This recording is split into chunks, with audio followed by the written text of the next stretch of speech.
Hi friends, welcome to Radha Naidu YouTube channel. అందరూ ఎలా ఉన్నారు? బాగున్నారా? ఈరోజైతే నాకెంతో ఇష్టమైన మటన్ కర్రీతో అయితే వచ్చేసానండి. నేను ఈ మటన్ కర్రీని ఎప్పుడు చేసినా చాలా అంటే చాలా బాగా అయితే కుదురుతుంది. మసాలాసు ఎక్కువగా యూజ్ చేయకున్నా చాలా ఈజీగా అయితే చేసేసుకోవచ్చండి. ఈ మటన్ కర్రీ అన్నం, చపాతీ కాంబినేషన్‌గా చాలా బావుంటుందండి. ఎప్పుడు తినేదానికన్నా ఒక ముద్ద ఎక్కువగానే తినేస్తారు. అంత బావుంటుంది. ఇంకా ఆలస్యం చేయకుండా ప్రాసెస్‌లోకైతే వెళ్ళిపోదాం. ఒక హాఫ్ కేజీ మటను నీట్‌గా క్లీన్ చేసుకొనైతే మటన్ అయితే తీసుకున్నానండి. ఆ క్లీన్ చేసుకున్న మటన్‌లోకైతే ఒక స్పూనున్నరైతే సాల్ట్ యాడ్ చేసుకున్నాను. మీరు ఎంత క్వాంటిటీ తీసుకుంటారో దానికి తగ్గట్టు యాడ్ చేసుకోండి.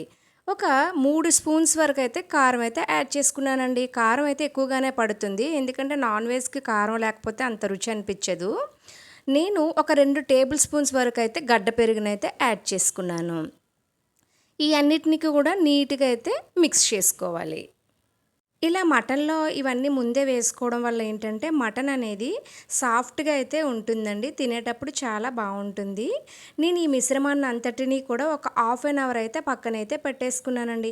ఇలా నానబెట్టుకోవడం వల్ల ఏంటంటే, మటన్ అనేది వేగంగా కుక్ అవుతుంది. టేస్ట్ కూడా బావుంటుంది. ఈ మటన్‌ని పక్కన పెట్టేసుకొని నెక్స్ట్ ప్రాసెస్‌లోకి అయితే వెళ్ళిపోదాం. ఒక పాన్ తీసుకొని అందులో అయితే కాస్త ఆయిల్ అయితే యాడ్ చేసుకోవాలి. ఆయిల్ హీట్ అయిన తర్వాత అయితే ఒక 3 ఉల్లిపాయలు అయితే నేను ముక్కలుగా కట్ చేసి వేసుకున్నాను. ఇంత పెద్ద ముక్కలు ఎందుకు తీసుకున్నానో వీడియో చివరి వరకు చూస్తే మీకే అర్థమవుతుంది. ఆయిల్‌లో అయితే ఆనియన్స్ బాగా వేపుకోవాలండి. ఈ ఆనియన్స్‌ని మనం ఒక 1-2 నిమిషాలైతే మూత పెట్టయితే మగ్గించుకుందాం. 1, 2 నిమిషాల తర్వాత అయితే తీసుకొని బాగా వేపుకోవాలి. మరీ వేగిపోవలసిన అవసరం అయితే లేదండి. ఇగో నేను చూపిస్తున్నట్టు వేగితే సరిపోతుంది. ఇప్పుడు మనం మీడియం సైజు టమోటానైతే ముక్కలుగా కట్ చేసుకొని ఇందులో అయితే యాడ్ చేసుకున్నాను. ఈ రెండిటిని కూడా బాగా వేపుకోవాలి. మరీ ఎక్కువ ఆయిల్ అయితే ఏసేసి వేపేయాల్సిన అవసరం లేదండి. జస్ట్ నేను చూపిస్తున్నట్టు వేసుకుంటే చాలు. ఒక 2 నిమిషాలైతే మనం మూత పెట్టి మగ్గించుకుందాం.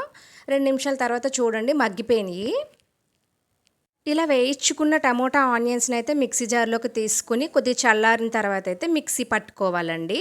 వేడి మీద అయితే బావుండదు. ఇగోండి మిక్సీ పట్టుకున్నాను. ఈ ప్యూరీనైతే మనం పక్కన పెట్టేసుకుందాం. ఇప్పుడు వేరే కళాయి తీసుకొని స్టవ్ మీద పెట్టి కొంచెం ఆయిల్ ఎక్కువగానే పడుతుందండి. నాన్ వెజ్‌కి కొంచెం ఆయిలు, కారం ఎక్కువగుంటేనే టేస్ట్ బావుంటుంది.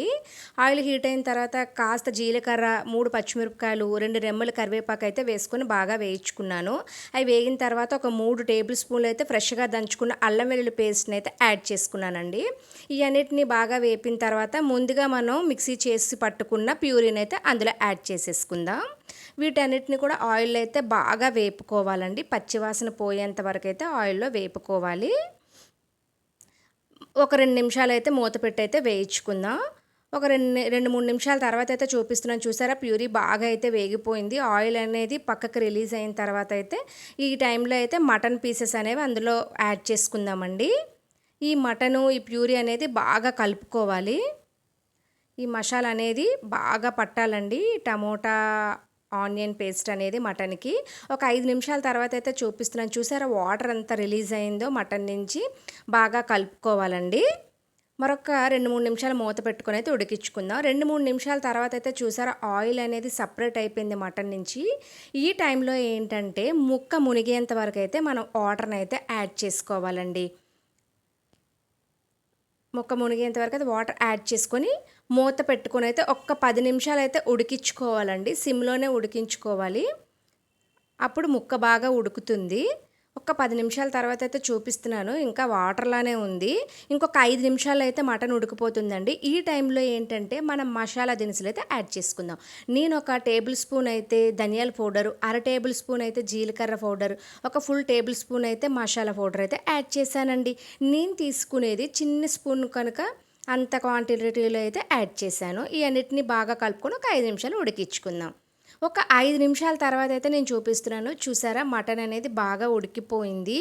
ఇంకొంచెం మీరు ఉడికించుకుంటే ఉడికించుకోవచ్చు. నేనెప్పుడు కూడా ఇదే క్వాంటిటీలో అయితే ఆఫ్ చేసేస్తాను.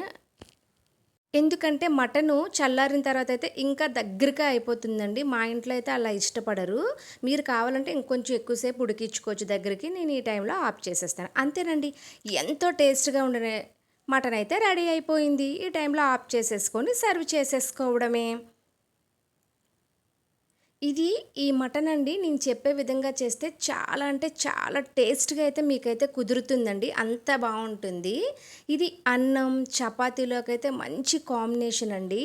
నాకైతే ఈ మటన్ చాలా ఇష్టమండి. My favourite curry mutton curry. నేను చేసే ఈ ప్రాసెస్‌లో అయితే ఎక్కువగా అయితే మసాలాస్ అయితే యాడ్ చేయలేదండి. ఎన్‌వి కర్రీ కనుక కారం, ఆయిల్ అనేది కాస్త ఎక్కువగా యాడ్ చేశాను అంతే. మీరు కూడా ఇలా ట్రై చేయండి. చాలా బాగా అయితే కుదురుతుంది. 1, 2 ముద్దలు ఎక్కువగానే తినేస్తారు. నాది గ్యారంటీ. అంత బావుంటుంది. తప్పకుండా ట్రై చేయండి. ట్రై చేసి ఎలా వచ్చిందో కర్రీ కామెంట్ రూపంలో కామెంట్ చేసేయండి. ఈ వీడియో మీకు నచ్చినట్లయితే నా ఛానల్ లైక్ చేసి, షేర్ చేసి, సబ్స్క్రైబ్ అయితే ఇచ్చేసేయండి friends. Thank you for watching.